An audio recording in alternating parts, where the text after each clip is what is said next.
Bueno, bienvenidos a los que se acaban de sumar. Sí, damos inicio formalmente a este tercer conversatorio de esta jornada que estamos haciendo. Bueno, buenas tardes a todos. Sí, primeramente me presento, soy Priscila Martínez, soy licenciada en Ciencias de la Computación y directora general de Coordinación. Pertenezco al Ministerio de Desarrollo Social y Trabajo.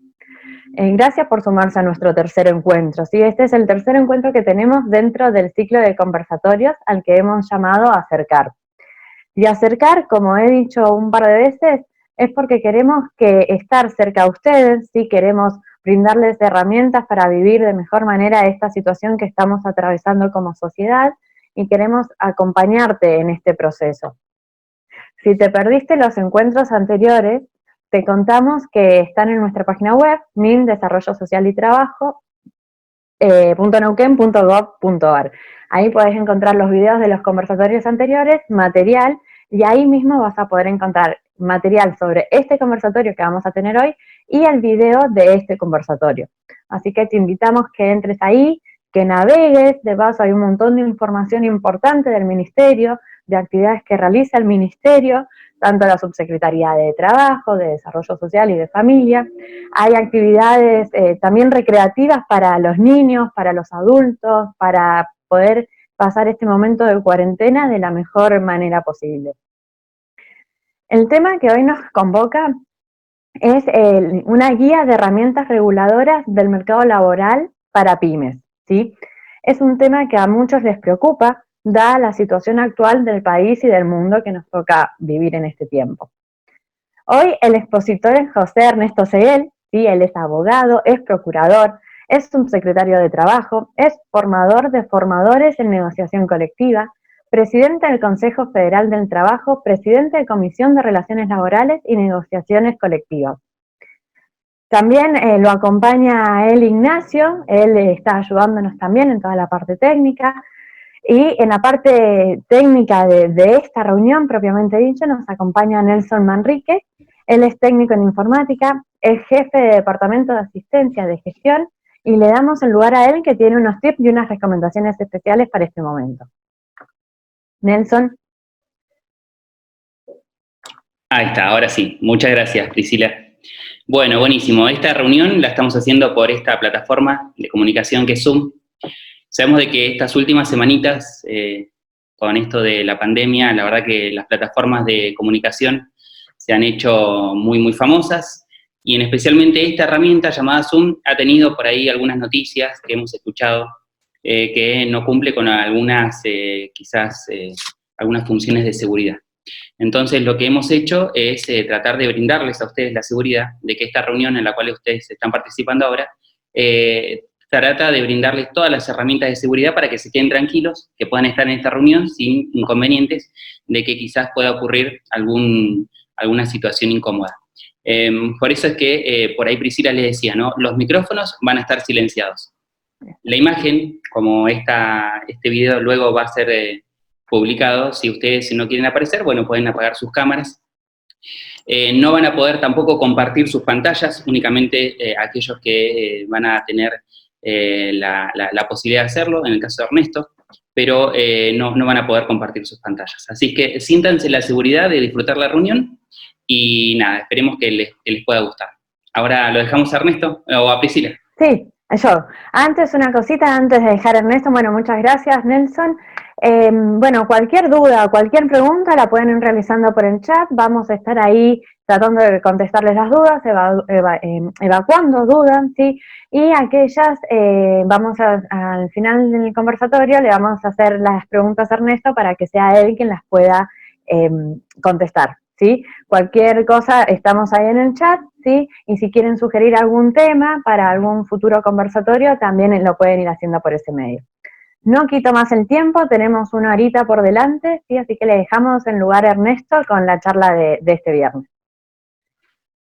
Bueno, muchísimas gracias Priscila, Nelson, Ignacio, a todo el equipo. Gracias por el acompañamiento, el apoyo y hacer posible que esta reunión la podamos tener y compartirla hoy con todos quienes de una u otra manera o de uno y otro lugar están preocupados por lo que está pasando con el mundo del trabajo.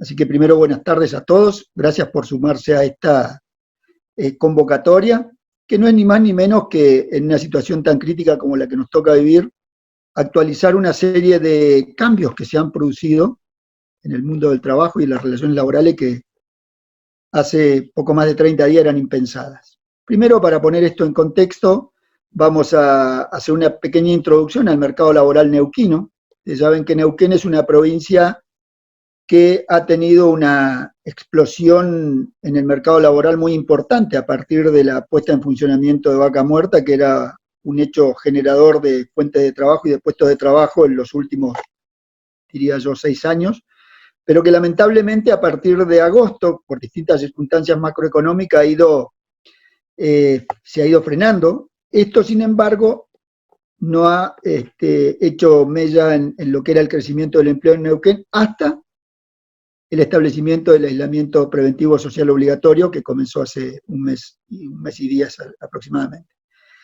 ¿Y esto por qué lo digo? Porque Neuquén tiene la única provincia del país que tiene tasas de crecimiento positivo en materia de empleabilidad, de reducción del empleo no registrado y, por supuesto, también de cantidad de trabajadores, tanto con las organizaciones sindicales como de prestación efectiva. Para que tengamos una idea, somos una provincia que tiene un poco más de 94.000 kilómetros cuadrados, con una población estimada en el orden de las 700.000 personas. Datos oficiales dados por la Superintendencia de Riesgo del Trabajo dice que tenemos poco más de 240.000 trabajadores activos. El número exacto lo vamos a poner, 245.473 en todos los rubros, incluido el empleo público. De esto, lo que es empleo público ronda el orden de los 130.000 entre municipales, provinciales, nacionales, y esto decanta que un poquito más de 100.000 son de la actividad privada. Y saben que hoy tenemos una situación difícil en el mercado hidrocarburífero, que era una de las insignias de la actividad productiva y que tenía un efecto multiplicador para todo el resto de las actividades, porque no solamente los trabajadores del petróleo y gas, el personal jerárquico, el personal de la construcción, camioneros, gastronomía, hotelería, todo el efecto multiplicador de alquiler y demás, y como así también todo lo que tenía que ver con generación de obras de infraestructura. Primero para lo que es la industria hidrocarburífera y todo lo que fue el boom de crecimiento y desarrollo que tuvieron localidades que estaban muy cerca de lo que se denomina el corazón de Vaca Muerta, que era Añelo, por caso Vistalegre, Centenario, San Patricio del Chañar, el mismo Cutralcó, bueno, Neuquén, Plotier y toda la zona de influencia. Nosotros teníamos algunos indicadores de tasa de actividad en el orden del 45.7%, la empleabilidad estaba en el orden del 43%, y teníamos una desocupación de un dígito al informe del primer trimestre de este año, cuando la promedio general estaba por sobre 10 puntos porcentuales. Y nosotros veníamos en los últimos 4 años, todos los trimestres creciendo en empleabilidad. Y también pasaba que Neuquén era una de las provincias que seguía teniendo ingreso permanente de familias a nuestra provincia. Esto, por supuesto, generó toda una creciente actividad en desarrollo, no solamente para lo que es Vaca Muerta, sino también para lo que son actividades primarias, como pueden ser la fruticultura, las actividades que tenían que ver con en la zona sur todo lo que es la hotelería, gastronomía, en el norte todo lo que es la industria caprina, en el centro del país con algunos vergeles para actividades de frutihortícola y por supuesto también en lo que es la zona confluencia, ¿no? Con este panorama nos encontramos que a partir del 19 de marzo se frena todas las actividades y a partir del decreto DNU, del decreto de necesidad de urgencia, y lo cuento porque los colegas que están en la charla saben que la importancia jurídica que tiene esta norma, determina que todos los ciudadanos tenemos que tener el aislamiento preventivo obligatorio por la pandemia que desató el COVID-19 o conocido comúnmente como coronavirus. Y en ese mismo decreto determina una serie de actividades que denomina esencial, y para el caso de la actividad hidrocarburífera, la pone en el artículo 6, inciso 24, prevé guardias mínimas. Y después sí, todo lo que tiene que ver con salud, seguridad, Inclusive al comienzo de este aislamiento tuvimos una negociación con lo que es las actividades de supermercado, porque es provisión de alimentos, todo lo que era provisión de alimentos fue decretado un servicio esencial. Y este decreto presidencial se aparta un poco de lo que históricamente se venía tratando en las leyes que regulaban la actividad. Y como dije, hay una cantidad de actividades excepcionadas, algunas con servicios, guardias mínimas, planteles mínimos, y otros en condición de permanente, como puede ser el caso del transporte, como puede ser, dije, los supermercados, mercado de proximidad, ferreterías, una serie de actividades que se fueron desarrollando y se fueron habilitando para que pudieran efectivamente llevar adelante el proceso para el cual estaban creadas. Esto se acompañó con una serie de decretos provinciales que tenían que ver con el acotamiento de la jornada horaria. Entonces el primer punto fue, se estableció, y los primeros que negociaron fueron las grandes superficies, un horario de apertura de 9 a 18:30 para el caso de los comercios, y un horario de actividades general para toda la población, para quienes no estén dentro de las actividades esenciales, de 8 a 20 horas. Y en el caso de las actividades mercantiles, con apertura como máximo hasta las 19, y a partir de las 20 se prohibía el tránsito a cualquier otra persona que no tenga nada que ver con lo que se denominan servicios esenciales. Por supuesto, esto generó que muchas actividades, algunas directamente no pudieran reabrir sus puertas, caso en su momento las pinturerías, que después se plantearon excepciones. Hoy tenemos, por ejemplo, los comercios de venta de indumentaria deportiva, calzados, peluquerías. Estos comercios todavía siguen sin abrir, y esto, como una primera medida, el Ministerio de Trabajo, con fecha 19 de marzo, saca una resolución para complementar el decreto 297, que también venía, para hacerlo completa la explicación, del primer DNU, que era el 220, que establecía un aislamiento que no era obligatorio, era voluntario, y después, cuando la pandemia comenzó a mostrar la peligrosidad, se hizo obligatorio. Entonces decía, el Ministerio saca una norma, que es la 219, que decía que se permitía que los trabajadores que fueran población de riesgo, esto es mayores de 60 años, mujeres embarazadas, personas con problemas de salud, EPOC, dializados y demás, se los dispensaba de cumplir con sus tareas normales y habituales y concurrir a su lugar de trabajo. Y también en esta dispensa se incluyó posteriormente, a la luz de que se prohibió también y se limitó el acceso a lo que tiene que ver con la educación, a los padres que sus hijos obviamente estuvieran sin clases, y siempre una de las aclaraciones que hacía era que uno de los progenitores tenía que ocuparse, y en principio lo establecían como una obligación con percepción de salario. Esto generó toda una situación cambiante estos primeros 10 días, porque a partir del 19 de marzo aquellas actividades que no estaban dentro de las excepcionales no podían abrir sus puertas, y obviamente sus trabajadores hacer la contraprestación debida. Hubo una serie de idas y venidas, comenzaron en algunos casos ya a generarse despidos, a generarse suspensiones, en el marco de la normativa que hasta ese momento estaba vigente, que era en principio un decreto que data de la década del 90, que es el decreto 328, que después fue suplantado por la sanción de la ley 24013, que es del año 95, y que establece un procedimiento preventivo de crisis de empresa, y que esto fue pensado para empresas grandes, y el 328 para pequeñas empresas, y decía que cuando se produjeran variaciones de más del 15% del personal, o despidos o suspensiones, debería necesariamente tomarse este proceso. Y la gran pregunta era, bueno, a la luz de la caída de los ingresos, ¿qué pasaba con las remuneraciones? Si las remuneraciones estaban obligados a pagarlas al 100%, si se pagaba con aportes y contribuciones. Todo esto, que fue materia de discusión durante prácticamente 2 semanas, quedó zanjado a la luz de las reuniones que se hicieron entre las cámaras empresarias, las organizaciones sindicales a través de la CGT, y obviamente el gobierno nacional, y dentro del gobierno nacional yo soy presidente del Consejo Federal del Trabajo, como lo decía Priscila, y por supuesto me tocó participar en las negociaciones que se hicieron, quienes llevaron adelante este proceso, que fue el ministro de Trabajo de la Nación, Claudio Moroni, el ministro Culfas de Producción y por supuesto también la participación de Economía y en este sentido, lo primero que se hace a fines del mes de marzo, se sanciona un decreto, el DNU 329, que prohíbe que se generen despidos por fuerza mayor no imputable o despidos injustificados.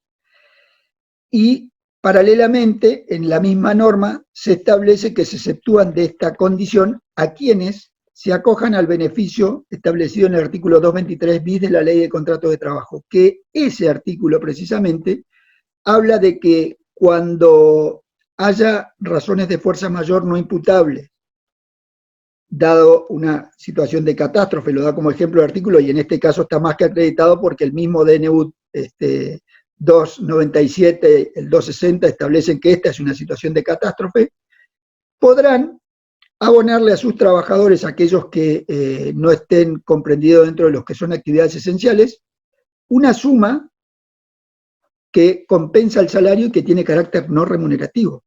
¿Esto qué quería decir? Que obviamente esto permitía excepcionarlos del pago de aportes y contribuciones. Con una salvedad, que después aclaró el decreto que corrigió esta cuestión, que es el 332, que dice que las únicas, lo único que no quedaba exceptuado de hacer los aportes, en principio, lo decía el 219 del Ministerio de Trabajo, era lo que tenía que ver con el aporte a la que se conoce como Ley 19032, que es el Instituto Nacional de Jubilados y Pensionados, y para ponerlo en números, si yo tengo un trabajador que tiene un sueldo bruto de 100 pesos, yo tengo contribuciones patronales más o menos 30 pesos más, nos da 130, y aportes de los trabajadores estimado en un 18%, o sea que el sueldo neto de bolsillo que llevaba ese trabajador que tenía un bruto de 100 eran 82 pesos, pero al empleador le costaba 130 pesos finales. Entonces, si yo tomaba lo que tenía que aportar, que era la ley 19.32, que es un 5%, el costo final de ese salario no remunerativo era 87 pesos. ¿Qué pasó? En esto, obviamente, cuando se trata de tocar aportes y contribuciones, o lo que se denomina la seguridad social, el Ministerio de Trabajo no es autoridad de aplicación, la autoridad de aplicación es la AFIP. Por lo tanto, este organismo, y esto era algo que habíamos discutido el año pasado, tenía que tener intervención. Así que rápidamente se acuerda un protocolo, tanto para lo que es acuerdos en el marco del 223 bis de la Ley de Contrato de Trabajo, como también procedimientos preventivos de crisis de empresas que algunas ya habían presentado ante el Ministerio. Ese mecanismo establece que una vez que yo logre el acuerdo con mis trabajadores y la organización sindical, debo presentarlo por la mesa digital que establece el instructivo, que lo vamos a tener en la página para que ustedes lo tengan, y a eso le agregamos, conjuntamente con las cámaras empresarias y los sindicatos que ya estaban trabajando, un modelo de convenio. Ese modelo de convenio se generalizó, se socializó para, digamos, facilitar tiempo, ganar tiempo y ahorrar trabajo, y hubieron gremios que sí encararon ya esto decididamente. Por ejemplo, algunos, como el gremio del petróleo y gas privado, que acaba de firmar el acuerdo, junto con las cámaras y después con la CEOPE, personal jerárquico, que fue uno de los primeros, camionero que también, y después algunas empresas relacionadas a lo que era la construcción del convenio de Huecara que Boca. Esto se debía ingresar por la página del Ministerio porque, como ustedes saben, todo lo que es actividad pública no está dentro de actividad esencial, por lo tanto, todos los trabajadores de esas actividades están en aislamiento social preventivo obligatorio. Por lo tanto, había que buscar un mecanismo rápido, eficiente y que en tiempo oportuno permita ordenar esto. Este decreto 332, lo primero que dice cuando establece y obviamente le da fuerza de DNU a estas excepciones que la ley preveía, primero prevé tres cuestiones. Lo que dije, la prórroga o el no pago de la reducción, perdón, de los aportes y contribuciones en el orden de un 95%. establecía una asistencia al salario, que primero el decreto original decía que iba a ser de un salario mínimo vital y móvil, y según la cantidad de trabajadores iba a ser hasta 26 trabajadores un salario mínimo vital y móvil, que hoy está en 16.875 pesos. Entre 26 y 60 iba a ser el 75% de ese monto, y entre 61 y 100 iba a ser el 50% de ese monto. Y que aquellas empresas que tuvieran más de 100 trabajadores iba a establecer un mecanismo de repro, que es los programas de recompensación productiva. Y el monto de ese repro iba a ser de entre 6 a 10 mil pesos por trabajador. Bueno, esto generó una serie de situaciones, controversias, idas y venidas, porque además el decreto original, el DNU 332, establecía que era solamente para aquellas actividades que no estén comprendidas como actividades esenciales. ¿Qué es lo que pasó? Hubo una serie de quejas de distintas organizaciones empresarias y gremiales, porque, por ejemplo, en el caso de la provincia de Neuquén, las estaciones de servicio han visto una merma sustancial de sus ingresos porque ha caído el consumo de combustible, ha caído en proporciones importantes, con lo que también se veían afectados. Bueno, esta queja fue elevada al ministerio, se habló en la mesa, se trató y salió posteriormente el DNU 347. ¿Qué hace ese DNU? Ese DNU lo que hace es ampliar los beneficios del 332 para actividades que no fueron consideradas esenciales, en principio, y el 347 le amplía a todos, siempre y cuando acrediten que han tenido una merma económica importante, y el otro punto que establece es que la situación geográfica o las características regionales así lo ameriten. Esto también siguió siendo insuficiente porque el procedimiento mediante el cual esto se instrumentaba era complejo. ¿Por qué era complejo?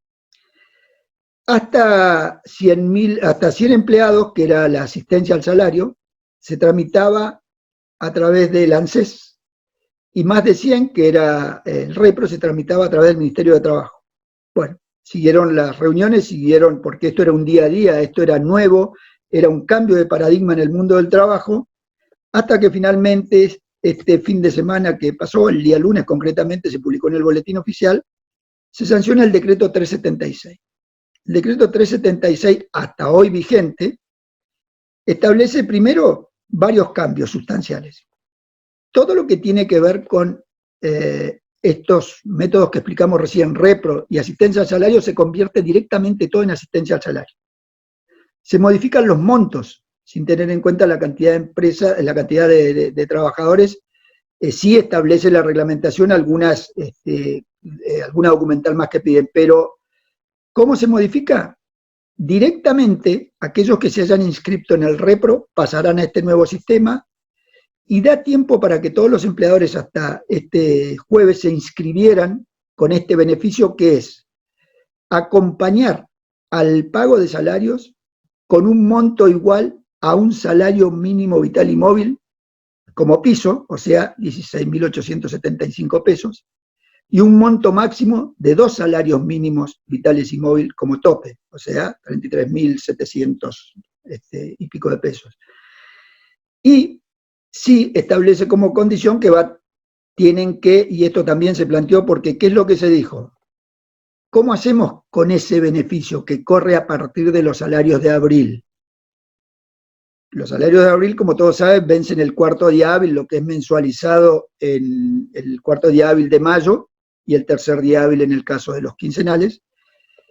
Se va a pagar, el empleador hace la presentación vía el sistema de AFIP, declara su quit y debe declarar los CBU de los trabajadores y el listado de trabajadores que van a presentar para acogerse a este beneficio de acompañamiento del salario. Y ese monto le va a ser depositado directamente en la cuenta del trabajador, y el empleador debe cubrir el restante, digamos, lo que le falta al trabajador para llegar al salario acordado. Y en esto lo aclaro porque aquellas empresas que se han acordado en el marco del 223 bis de la ley de contrato de trabajo, y doy un ejemplo. Si hay una empresa que acordó en el marco del 223 bis un monto de pesos que pueden ser 40.000 pesos y que el sueldo hasta en condiciones normales y habituales del trabajador era 60 o 70 mil pesos, lo que fuere, digamos, acuerdan un porcentual. De eso que acordaron, en este caso, como doy el ejemplo, 40 mil pesos, bueno, tendrán que ellos inscribirse para que les aporten o como mínimo un salario mínimo vital y móvil, o 2 salarios, esto lo analiza el comité creado al efecto, porque se crea un comité en el primer artículo del TNU 332, y hasta un máximo, supongamos que en este caso le pagan el máximo de 2 salarios mínimos vitales y móvil, entonces le pagarán 33 mil pesos, y el empleador tendrá que completar 7 mil pesos más para llegar al acuerdo de los 40 mil. Y algunos colegas y algunos profesionales y algunas cámaras me preguntaban, bueno, pero ¿es necesario la aprobación del gremio?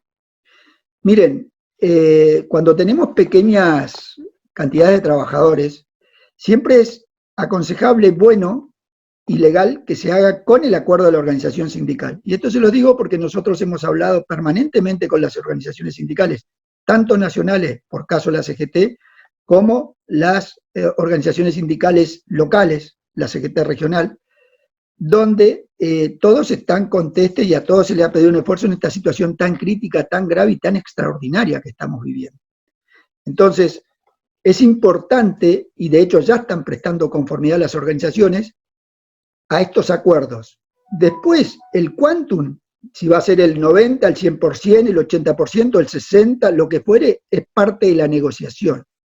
Por supuesto que esta negociación, una vez que se acuerda, debe tener también la conformidad del trabajador, que es el tenedor último del derecho, digamos, de su salario, porque es el titular, y se debe cargar en la página del ministerio. Y eventualmente, cuando se reactive la actividad administrativa, en algunos casos también, administrativamente se harán las conformidades de rigor, pero es importante cargarlo estos acuerdos. Esto permite en esta primera instancia destrabar esta situación, y como dije, es una situación excepcional, especial, y esta situación excepcional y especial que se toman estas decisiones porque lo que está en juego es un derecho superior. ¿Cuál es el derecho superior? Las organizaciones del Estado, el Estado en sí mismo y las autoridades gubernamentales, hoy tenemos la obligación de tutelar la vida. Ese es el derecho superior y está establecido constitucionalmente. Ustedes saben que el derecho al trabajo, a ejercer lícitamente cualquier actividad, está consagrado en el artículo 14 bis de la Constitución, y el tema es que acá tenemos un derecho superior que es el derecho a la vida. Entonces, las autoridades públicas están tomando decisiones y acompañando al sector empresario y a los trabajadores, porque es importantísimo que haya empresas para que haya trabajadores, porque es inconcebible un trabajador sin empresa. Por lo tanto, hay que sostener la actividad, hay que sostener los puestos de trabajo, y para esto se han sacado estos programas que lo que hacen es acompañar este proceso de crisis poniendo parte del salario del trabajador el Estado. En algunos casos será mayor o menor, según sea cada uno, pero el Estado asume directamente el pago de parte del salario y el resto lo completa el empleador. En esto, hasta hoy tenemos estas cuestiones. Hoy salía una reglamentación nueva del Ministerio de Trabajo respecto a una discusión que se dio, si las autoridades provinciales tenemos competencia o no para participar en un proceso de negociación del 223 bis de la Ley de Contrato de Trabajo. Y esto es sí, claro que tenemos la competencia porque esto está establecido en la Constitución Nacional. El tema es como hoy los organismos públicos en general están todos, salvo salud, seguridad, estamos afectados con el aislamiento obligatorio, se está teletrabajando pero no se está haciendo actividad presencial. Entonces, ¿cómo se resuelve esto en forma práctica? El empleador que quiera hacer un acuerdo en estos términos, directamente se junta con la contraparte, que puede ser el representante gremial, y los trabajadores, obviamente no todos juntos, sino lo hará en formalidad, cierran el acuerdo, lo firman, tienen la conformidad de los trabajadores, lo digitalizan y lo suben a la página del ministerio. Y después, cuando se habilite la actividad administrativa, se presentará formalmente, pero es importante que lo digitalicen y lo suban a la página. ¿Por qué? porque, como ustedes saben, si esto impacta sobre aportes y contribuciones, obviamente sobre la seguridad social, es importante que se fije fecha cierta, porque lo que pretendemos es que dentro de 3, 6 meses, un año, cuando, si Dios quiere, todo esto haya pasado, no le vengan a reclamar a nadie, no, debes los aportes de abril, no, tengo un acuerdo firmado. Es más, un punto que no me quiero olvidar, el DNU 332 permite que estos acuerdos se puedan hacer desde el 20 de marzo incluido en adelante, porque el DNU salió el 1 de abril, pero lo hicieron retroactivo por la resolución, esto zanjó y sañó la resolución 219. Entonces es importante que esto se pueda materializar en forma directa, después se certificará la firma, pero que tenga la firma de las partes y obviamente de los trabajadores. A partir de ahí se accede a todos los beneficios. Esto es lo que respecta al mundo laboral, que se complementó con otras cuestiones. Además de estos beneficios directos para los trabajadores y el sostenimiento del empleo, obviamente que en todos los acuerdos la condición necesaria es, primero, toman la nómina salarial a febrero del 2020, o sea, a fines de febrero que se pagó en marzo. Esa es la nómina que se debe presentar. Y el compromiso del empleador de no generar despidos ni suspensiones, además de aparte de los que se prevean en el 223. El 223 es amplio y ustedes pueden negociar montos de salario, pueden negociar anticipo de vacaciones, pueden negociar todo lo que tiene que ver con el mundo del trabajo en forma excepcional. Como dije, la nómina a febrero 2020, y a partir de ahí el beneficio del salario complementario va a ser a partir de abril, y veremos qué pasa en mayo, porque algunos me preguntaban, bueno, y en mayo, en la situación que tenemos hoy, no digo que es largo plazo, pero se le parece. Ustedes saben que es muy probable que hoy se prorrogue la cuarentena, porque bueno, va a depender de las condiciones que establezca el comité sanitario, que es el que viene controlando en función a los datos epidemiológicos esto. Esto, como decía, fue acompañado también por un decreto del gobernador de la provincia y otro que sacó el presidente de la Nación respecto a créditos blandos. En algunos casos, para los monotributistas, que también son trabajadores independientes, tienen préstamos a tasa cero. Se sacó el acompañamiento de los 10.000 pesos para las categorías monotributistas A y B, y ahora se amplió a C y D.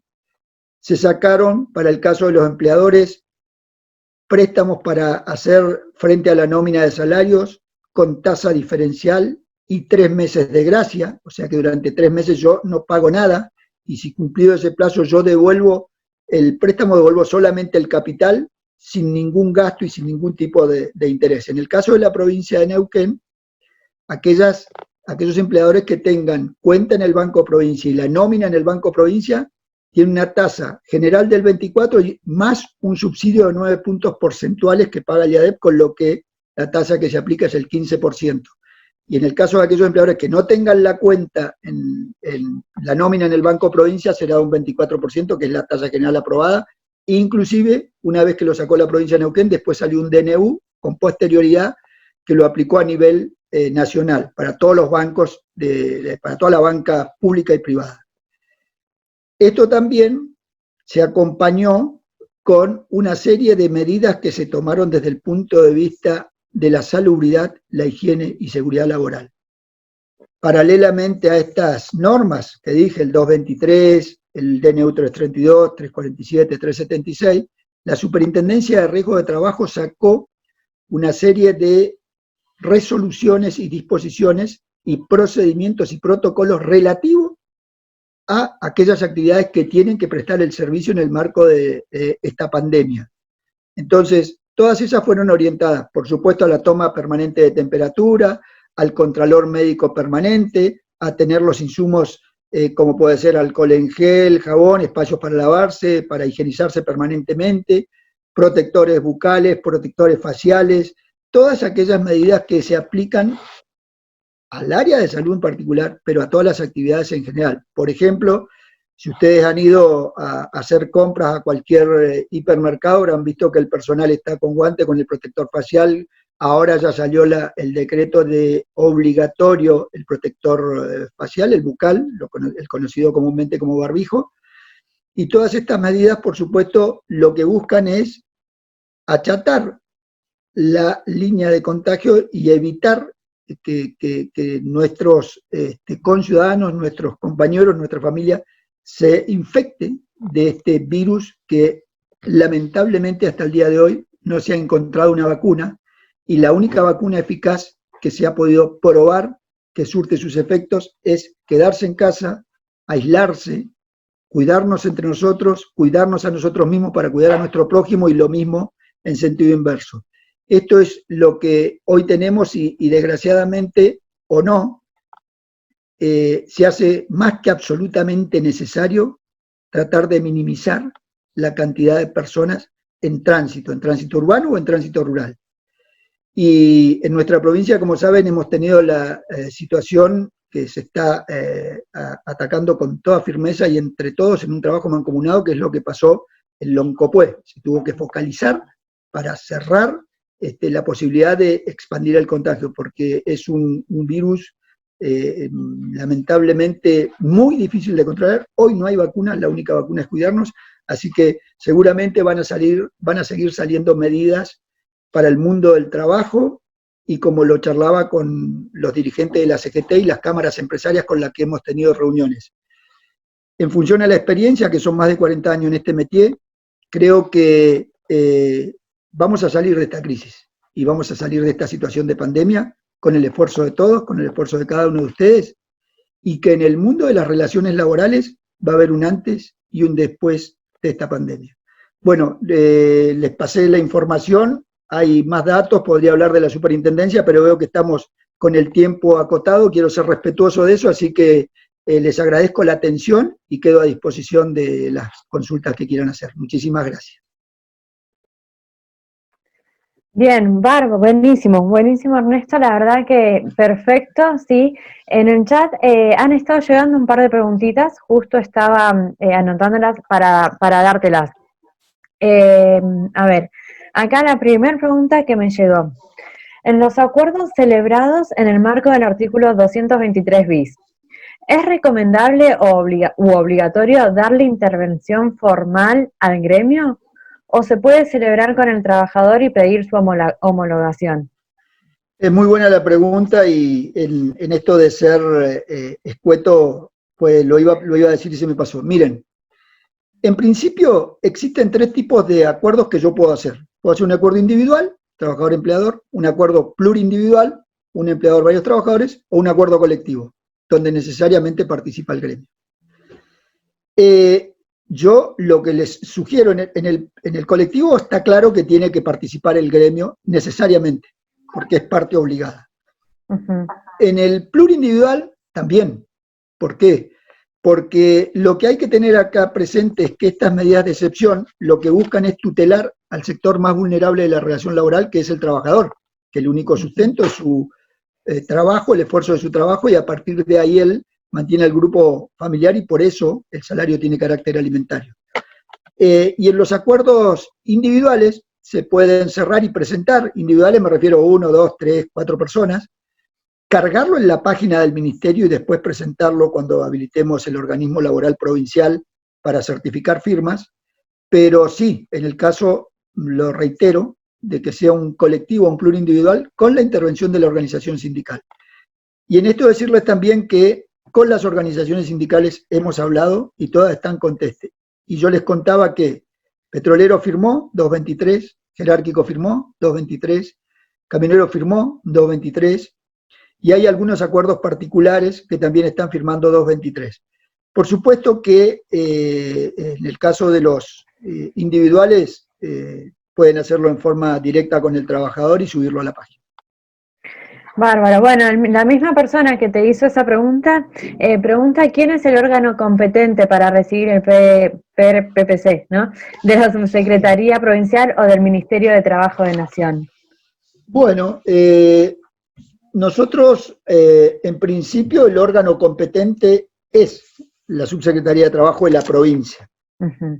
Pero, como estamos en una situación de pandemia y estamos en una imposibilidad material de poder recibir el soporte papel de un acuerdo, se arregló con el Ministerio de Trabajo en el instructivo que vamos a subir a la página. Se inicia el trámite a través de la página web denominada TAT del Ministerio de Trabajo, que es, después lo vamos a poner, lo leo, https://trámitesadistancia.gov.ar. En esa página hay que subir en formato PDF el acuerdo, y después, cuando las condiciones lo permitan, obviamente hacer la presentación en el organismo provincial para la certificación de firmas y demás. Tanto para el 223 bis como para el PPC, que es el procedimiento preventivo de crisis. Esta página que yo les cuento es la de mesa de entrada de Trabajo Copar, y en el documento instructivo que vamos a subir a la página está paso a paso lo que hay que hacer, tanto para el acuerdo del 223 bis como para el procedimiento preventivo de crisis. Bien, buenísimo. En base a eso, acá está una misma pregunta, yo te la hago por las dudas, quizás ya estaba resuelto en esto, ¿no? Dicen que, ¿qué ocurre? Silvina dice, ¿qué ocurre en el marco de un acuerdo bajo el artículo 223 bis cuando la empresa no cuenta con convenio colectivo, es decir, el personal está fuera de convenio? Bueno, ustedes saben que en todas las actividades hay personal que tiene convenio colectivo de trabajo y hay personal que está fuera de convenio. Casos los jerárquicos, que en el petróleo sí tienen un sindicato jerárquico y en otros casos como así, y demás. Pero, por ejemplo, un gerente, a veces algún supervisor, el personal que está fuera de convenio, porque, ojo, porque hago esta disquisición. Una cosa es estar fuera de convenio y otra cosa es que no te hayan metido en un convenio. Porque muchas veces, en realidad, el convenio existe y no le pagan por convenio porque o no lo conocen o porque no lo quieren hacer. En realidad les son aplicables porque los convenios colectivos tienen fuerza de ley, son de orden público y de cumplimiento obligatorio. Entonces, si efectivamente es un fuera de convenio, también puede firmar convenio. Convenio, digo, del 223 bis. ¿Por qué? Porque la ley de contrato de trabajo, que es el marco normativo general, se aplica a todas aquellas actividades que tengan o no tengan convenio. El convenio colectivo normalmente da mayores beneficios, pero si no existe un convenio colectivo, se aplica la ley de contrato de trabajo. Por lo tanto, también es aplicable el artículo 223 bis de esta norma, que es la legislación de fondo. Bien. Bien, en el formulario que habíamos hecho de inscripción también había una consulta que ahí preguntaban qué pasa con los periodos de prueba, ¿se les puede rescindir el contrato?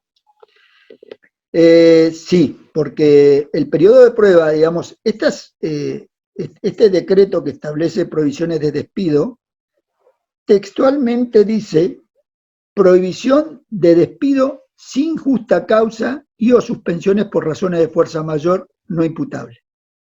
Y justamente el periodo de prueba lo que establece es que aquellos trabajadores que estén en periodo de prueba podrá disolverse dentro del periodo de prueba, que son 3 meses, podrá disolverse la relación laboral sin causa, o sea, sin expresión de motivo, sin justificación y sin expresión de motivo, o sea, no tiene causa, la prohibición es para despedir sin justa causa.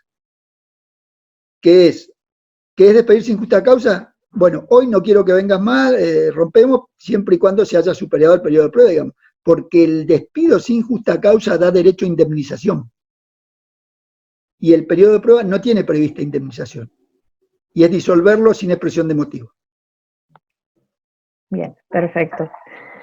Otra consulta. ¿Es posible realizar un acuerdo para todo el personal que se encuentre realizando teletrabajo o es necesario la suspensión total del mismo para poder llegar al acuerdo?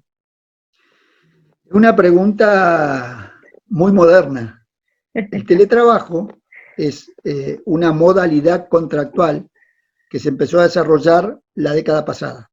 En la provincia de Neuquén fue una de las primeras provincias que tuvo una norma relativa, además de las recomendaciones que tuvo OIT, año 2004-2007. Este año yo también estuve y el año pasado también en OIT con estas cuestiones, además del tema de género que se ha incorporado estos últimos años. Y el teletrabajo es una relación de trabajo como todas. con sus particularidades, que el trabajo no se presta en el lugar habitual y normal que desarrollan tradicionalmente las tareas, que es en dependencias, las dependencias del empleador. A mí me encomiendan la tarea y yo la hago desde mi casa con mi computadora, o me podrán proporcionar. Inclusive lo que se reguló en materia de teletrabajo es el tema de los horarios, para que no haya un exceso de jornada. El tema de la tarea, no me pueden dar una tarea que sea imposible en un lapso de 8 horas de concluir, digamos, me exceda. Y como es una relación contractual que tiene sus particularidades, pero que está dentro de las generales de la ley de contrato de trabajo, se le aplican los mismos términos. Si yo tengo teletrabajo y eventualmente la actividad está resentida porque no es una actividad que ha sido considerada esencial, y obviamente si yo hacía teletrabajo es porque había la cotidianidad iba generando trabajo en forma permanente, y a partir de que el establecimiento cierra no va a poder generar trabajo, podrán llegar a un acuerdo conmigo en el marco del 223 bis de la Ley de Contrato de Trabajo. Bien, tengo 2 consultas más. ¿Hay algún acuerdo firmado o a tratar en relación al personal jerárquico que está trabajando en casa? Otras industrias están arreglando reducir los días de trabajo, en contrapartida reducir los salarios. Bueno, esto es, vuelvo al origen de la cosa. El 223 bis es un marco regulatorio de acuerdo. ¿Por qué? Porque si el fundamento es que sea una razón de fuerza mayor no imputable al empleador o a alguna de las partes en todo caso, porque y doy un ejemplo, no digo que lo que tengamos es terrible, pero digo, supongamos un terremoto, una catástrofe natural. Bueno, yo puedo aplicar el 223. Y esto es, como dije y me preguntaron anteriormente, el personal de supervisión, el personal jerárquico, los gerentes pueden acogerse a este beneficio y podrán hacer un acuerdo con su empleador en el marco del 223 bis. Y en el caso de las trabajadoras de casas particulares, si mal no entendiera la otra pregunta, les recuerdo que al derogarse el estatuto de la trabajadora doméstica y crear el régimen de trabajadora de casas particulares, antes eran decretos ley, el 79-79 y el 326 del año 56, la ley de trabajadora de casas particulares asimila a estas trabajadoras a la ley de contrato de trabajo. Y la ley de contrato de trabajo además se puede aplicar supletoriamente. Por lo tanto, también podemos llegar a un acuerdo en el marco del 223 bis. Y un tema que no es menor, que me estaba recordando y quiero decirlo, en el DNU 376, otra de las cosas que se mejora, además de este acompañamiento al salario, se mejora el beneficio del seguro de desempleo para aquellos trabajadores que hayan sido despedidos y que no estén enmarcados en el 223, que no sea un acuerdo transaccional y que hayan sido despedidos. Bueno, podrán acogerse al beneficio de cobrar seguro por desempleo, tanto a los trabajadores del régimen general de la Ley de Contrato de Trabajo 24013, como a aquellos también que estaban en el ámbito de la construcción, que esto es una novedad y amplía este beneficio. Ustedes saben que ese es un beneficio, el seguro por desempleo, que se tramita en el ANSES. Bien, Iván, creo que ahí, por favor, decime en el chat si ahí está resuelta tu duda o no. Habían varias preguntas sobre este tema, así que, por favor, ahí avísenme si estaba resuelta o no la duda. Llegaron otras preguntas. Los empleados que tienen contratos de trabajo a plazo fijo determinando que finalizaba en el segundo semestre, ¿puede la empresa finalizar anticipadamente estos contratos sin la integración de los meses restantes? Bueno, la pregunta está bien encaminada y la misma pregunta responde, porque la Ley de Contrato de Trabajo en los artículos 90 y subsiguiente establece que la norma general es contrato de trabajo por tiempo indeterminado. Y en el segundo párrafo de este artículo dice que hay excepciones.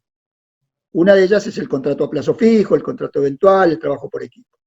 En el caso del contrato a plazo fijo, si a mí me pretenden romper el contrato, despedirme, por decirlo genéricamente, me tendrán que integrar porque no hay ninguna excepción que habilite el no pago de la integración. Justamente vuelvo a lo que decía el decreto 329 de provisión de despidos y suspensiones. Despidos sin justa causa y suspensiones por razones de fuerza mayor. El contrato a plazo fijo es un contrato particular que determina el tiempo en el cual yo lo voy a llevar adelante. Y en caso de que una de las partes incumpla este tiempo por voluntad unilateral, tendrá que pagar lo que falta, porque esto es justamente la compensación. Si a mí me interrumpen el contrato que venía ejecutándose por voluntad de parte, en este caso el empleador, tendrá que pagar lo que resta para la terminación del contrato. Bien, y en eso mismo, ¿qué pasa con la gente que tenía contrato a plazo fijo y venció entre abril y mayo? Bueno, en esos casos hubo organizaciones que plantearon esto en la mesa de negociación, y esto hoy, por ejemplo, el Sindicato del Petróleo y Gas Privado lo planteó. Le pidió a los empleadores que renueven automáticamente los plazos fijos.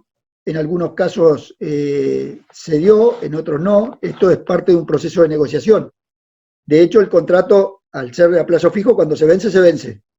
Si la contraparte, en este caso el empleador, le quiere dar continuidad, se lo puede dar. Colectivamente, como dije, algunas organizaciones plantearon, porque tenían, a ver, en la actividad hidrocarburífera es común porque, como ustedes saben, que las principales, que son las operadoras, a veces hacen los contratos con los contratistas o subcontratistas y lo hacen por licitación o por contrataciones y ponen periodos de 1 año o 6 meses o lo que fuere, o terminación o alguna tarea específica. Por eso es que ahí se puede y se tiene establecida la previsibilidad y el tiempo que va a durar ese contrato. Pero bueno, el contrato a plazo fijo tiene un principio y tiene un fin. Si las partes acuerdan la continuidad, bien. Si no la acuerdan, termina cuando termina. Bien.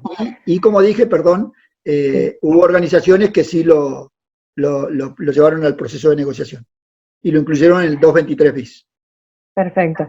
Susana pregunta si el 223 es independiente de la asignación complementaria, y también pregunta qué pasa con el personal doméstico. ¿Se puede hacer acuerdos del 223? Bueno, lo del personal doméstico lo contesté antes, lo repito. El 223, el personal llamado trabajadoras de casa particulares. No existe ya el personal doméstico. Tiene una ley específica y se aplica supletoriamente la ley de contrato de trabajo. Por lo tanto, pueden llegar a un acuerdo. ¿Y la otra pregunta era? ¿El 223 es independiente de la asignación complementaria?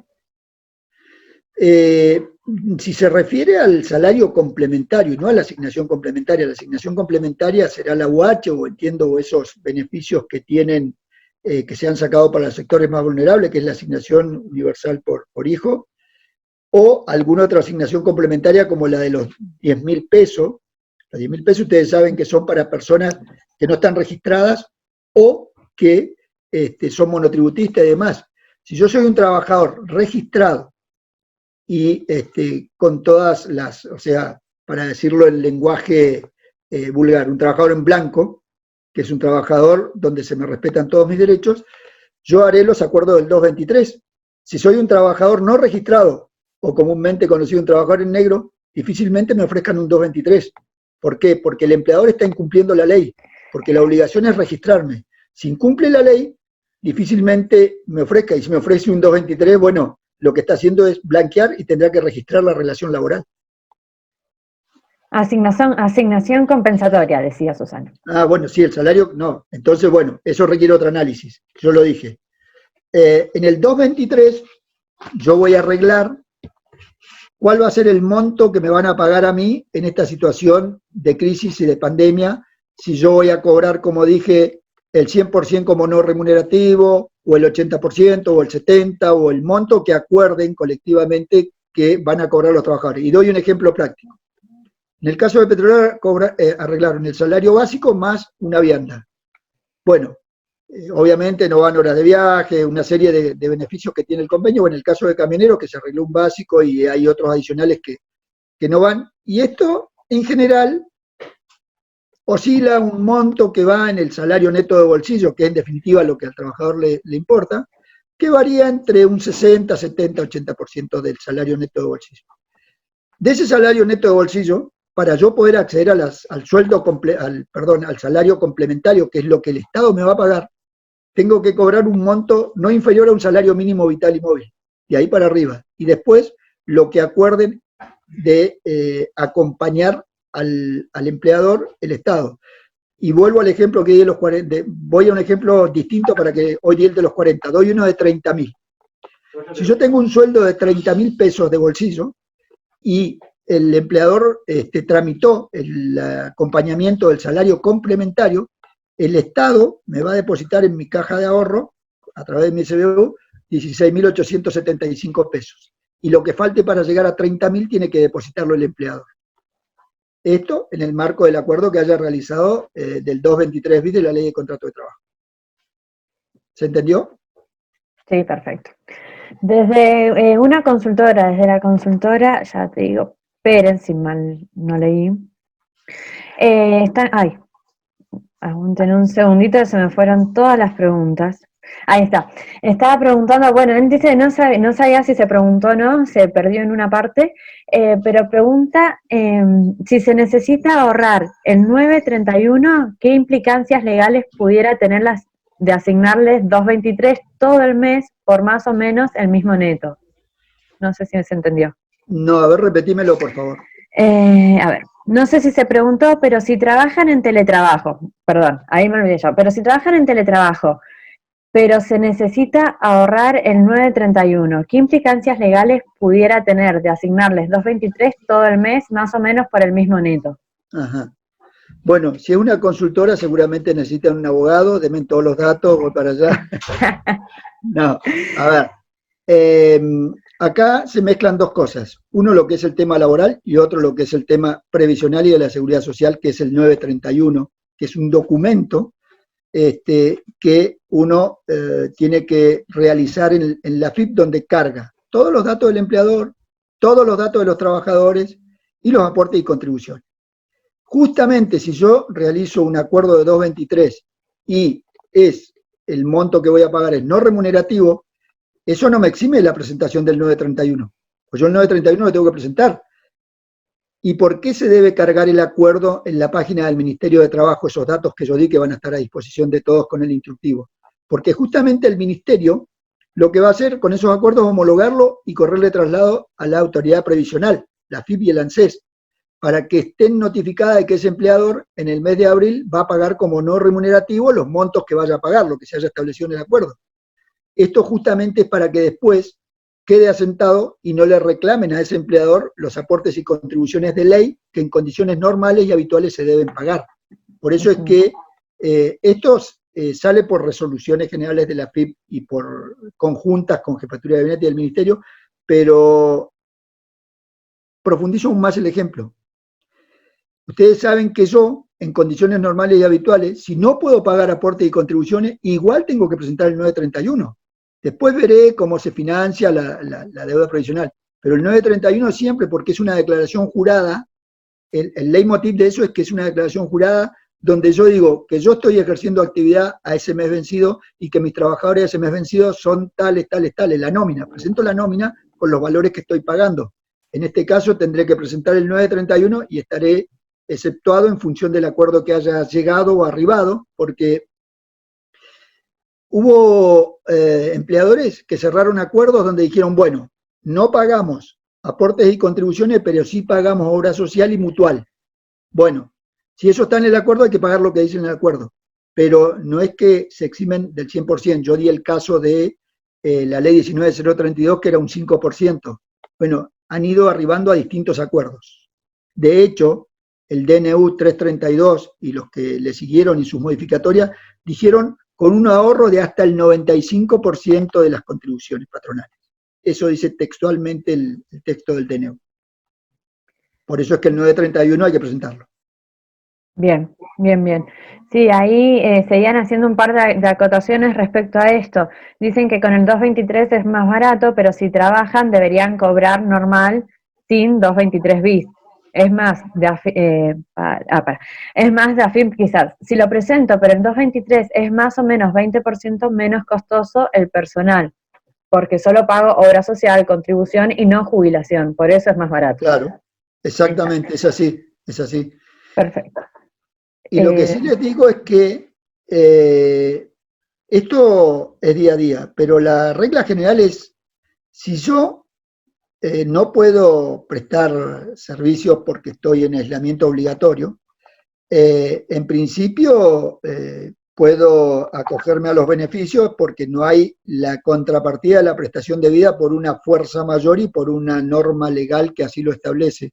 Pero si yo soy personal que estoy dentro de los servicios esenciales, estoy trabajando normal y habitualmente, y la diferencia o la remuneración podrá ser por la limitación horaria o por cuestiones que tienen que ver con la operatividad, porque, por ejemplo, ustedes saben que las grandes superficies antes abrían a las 9 de la mañana y cerraban a las 22, 22:30 horas.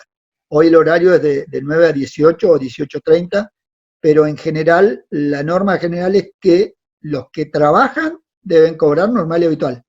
Por supuesto que el 223 habilita que si llegan a alguna negociación, bueno, el 223, como dije, es una herramienta que es amplia a los efectos de la negociación. Bien, dame un segundo que tenía la otra acá. Ay. Acá, respecto al procedimiento 223, en los acuerdos plurindividuales, ¿es suficiente la notificación al sindicato o es necesario un acuerdo expreso con la entidad gremial? Esta es una pregunta que ya me la habían hecho, pero la vuelvo a responder. Mi consejo es siempre con la organización sindical. Y si eventualmente, por ejemplo, la organización sindical, la sede, y a ver, quiero dar, no sé, vamos a poner gastronómico. Quienes lo cierran son de Plotier, o de Centenario, o de Vista Alegre, y la sede del gremio está acá en Neuquén. Ustedes saben que no es tan fácil moverse de una localidad a otra si yo no soy actividad excepcionada y si no tengo el permiso de tránsito.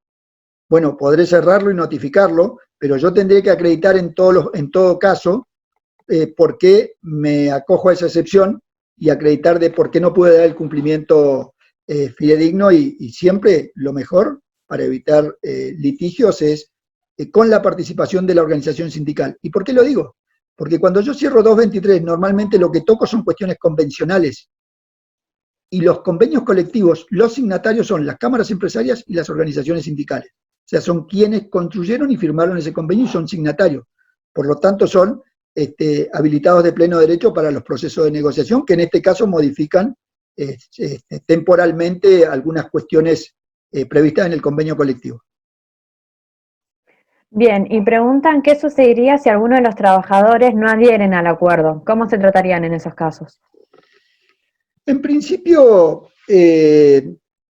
hay el trabajador podrá o no adherir. Es difícil que el trabajador no adhiera, y si no adhiere el trabajador, el empleador podrá pagar lo que entiende que es del acuerdo y después, si el trabajador insiste, tendrá que litigar o reclamar.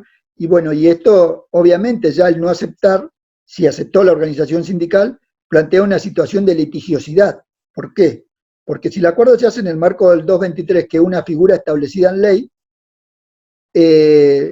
justamente si yo no lo acepto y lo aceptó la organización, entro en litigio. Ahora bien, si es un acuerdo directo entre el empleador y un trabajador, vamos a poner el ejemplo de pequeñas empresas donde hay un solo trabajador, o dos o tres, bueno, como cualquier negociación, si yo estoy y tengo un solo trabajador y me siento con él para tratar de llegar a un acuerdo y el trabajador me dice que no, la norma de la OIT dice que cuando hay una situación de litigio hay que sentarse a negociar, si fracasa hay que negociar, y si fracasa hay que negociar hasta que logremos un punto de encuentro. Entonces hay que lograr un punto de encuentro para superar la situación litigiosa. Siempre es aconsejable, como decimos nosotros, un mal acuerdo que un buen juicio, aunque mis colegas después se enojen conmigo.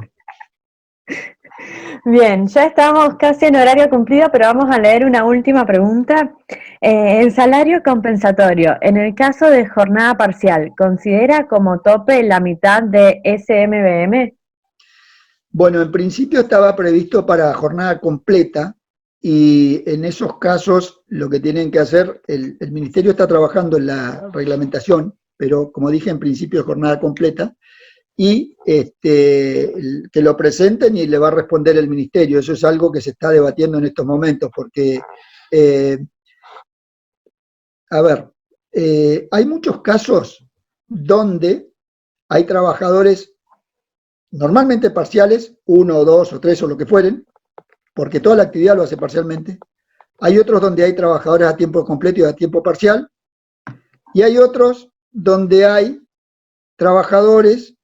Miren, hace no mucho tiempo, nosotros tuvimos que ir a hacer un contralor en un comercio que tenía un horario de atención extenso. Entonces un día fuimos y nos dicen, no, ella trabaja de mañana. Bueno, ¿dónde está la planilla horaria? Porque la planilla horaria hay que exhibirla. No, bueno, es que exhiban la planilla. Bien. A los poquitos días fuimos a la tarde, estaba la misma trabajadora. No, lo que pasa es que turno rotativo está de tarde. Ajá, bueno. Después fuimos a la nochecita y estaba la misma trabajadora. O sea, era un tiempo parcial mentiroso. Digo, en esto hay de todo.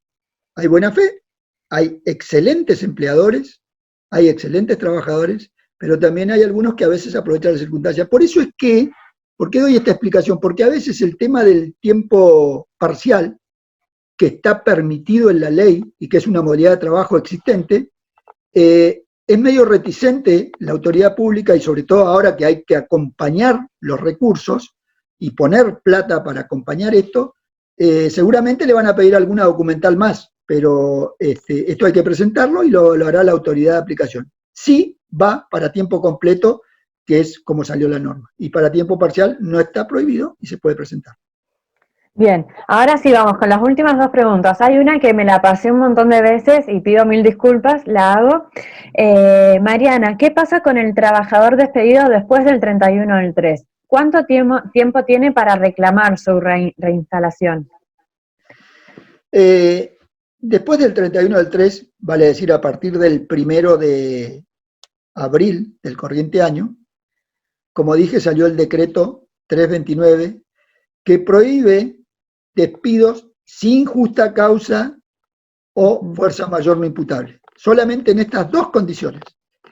Si el empleador viola esa prohibición y lo despide, la penalidad es que la relación laboral se entenderá válida y continua por 60 días más la indemnización que le pudiera corresponder. O sea, el hecho de que lo haya despedido no lo exime de tener que abonarle los salarios normales y habituales por 60 días, más las indemnizaciones. Y recuerdo que en el caso de nuestro país, por una normativa emanada en el mes de diciembre, está vigente la doble indemnización hasta junio. Bien, en el supuesto caso que el 223 bis sea acordado por acuerdo partidario nacional, como petroleros, ¿hace falta subirlo a la página? ¿No es suficiente el acuerdo nacional como contexto para liquidar así a los relegados de prestar tareas? Bueno, primero no es un acuerdo nacional. ¿Por qué? Porque en el caso de petroleros hay organizaciones como la que es Neuquén, Río Negro y La Pampa, que tiene personería gremial propia. En esto trabajaron los gremios de la Patagonia, esto es Chubut, Santa Cruz, Neuquén, Río Negro y La Pampa, que es uno, Mendoza, Salta, digamos, todas las áreas donde hay trabajadores petroleros. Estos acuerdos que se hicieron con esta organización, por más que se haya hecho, y vuelvo a esta pregunta, suponte que lo haga el Centro Empleado de Comercio, que tiene representación nacional a través de la Federación, siempre hay que subirlo a la página. ¿Por qué? Porque la autoridad de aplicación, cuando tiene este acuerdo impacto sobre las cuestiones previsionales y de seguridad social, tiene que ser obligatoriamente puesto en conocimiento de la autoridad de aplicación para dar lugar a las excepciones que ahí se piden, sobre todo lo que es régimen, repito, previsional y de seguridad social. So pena de no tenerlo por presentado, obviamente porque no fue presentado, y reclamar a posteriori las aportes y contribuciones no depositados en tiempo oportuno. Por eso es que es importantísimo subirlo a la página y después presentar una copia a la Autoridad Administrativa del Trabajo. Bien, bárbaro. Bueno, estamos en tiempo cumplido, Ernesto. Quizás han quedado algunas consultas ahí que se me pueden haber pasado. Lo que pido es, disculpen si no leí su pregunta, pueden escribir, dejar ahí su contacto de mail con la pregunta y nosotros vemos la forma después de contestarles. Si han estado pidiendo algunos acuerdos, que bueno, después Ernesto te los voy a pasar porque han estado pidiendo acuerdos y convenios que no han encontrado, quizás podamos ayudarlos. Por favor, dejen todos los datos en el chat y vamos a hacer todo lo posible para tratar de resolver sus dudas. Antes que cerremos, y en atención a lo que vos dijiste, les reitero que voy a poner a disposición del equipo para que ustedes ya tienen los correos y demás para comunicarse, tanto un modelo de acuerdo como toda la normativa que hay, los decretos que mencioné, las estadísticas y también el instructivo que se debe seguir cuando realizamos un acuerdo del 223 o un procedimiento preventivo de crisis. Esto es el paso a paso, una vez que yo logro el acuerdo, dónde lo debo cargar, cómo lo debo cargar, a dónde debo ir, bueno, todas estas cuestiones va a estar toda a disposición de ustedes. Bien. Bárbaro, entonces. Bueno, sí, ahí están todos dejando también sus contactos, así que les agradecemos a todos. Gracias a vos, Ernesto, por aceptar la invitación. Gracias por estar tan dispuestos a capacitarnos y evacuar dudas. Estuvimos un montón de tiempo evacuando dudas, así que espero que hayan evacuado la mayor cantidad de dudas posibles. Yo le agradezco a ustedes, le agradezco a todos quienes participaron, les agradezco la presencia. Espero que haya sido útil toda la información y la charla que hemos tenido, y nuevamente al equipo todo el agradecimiento por este espacio, y quedo a disposición de todos ustedes para cuando así lo requieran. Bueno, muchísimas gracias a vos y muchísimas gracias a todos los que se sumaron a esta convocatoria. Fueron un montón, realmente estamos muy felices, muy contentos de que se sumen.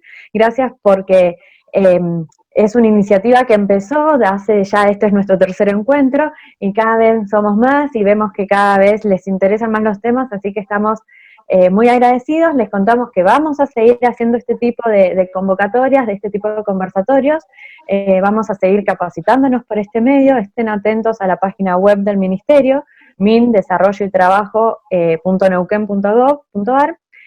Sigan a las redes sociales del Ministerio, y que también ahí estamos subiendo toda la información, todas las capacitaciones. Este video está siendo grabado, va a ser publicado en la página web, en el canal oficial del Ministerio, también en el canal de YouTube, perdón, y un montón de información que Ernesto nos dejó también va a estar ahí al público para que todos puedan acceder a ella. Sigamos cuidándonos entre todos, seamos responsables, si podés quedarte en tu casa, y gracias nuevamente por acompañarnos. Buen fin de semana a todos y los esperamos el próximo viernes en el próximo conversatorio. Chao.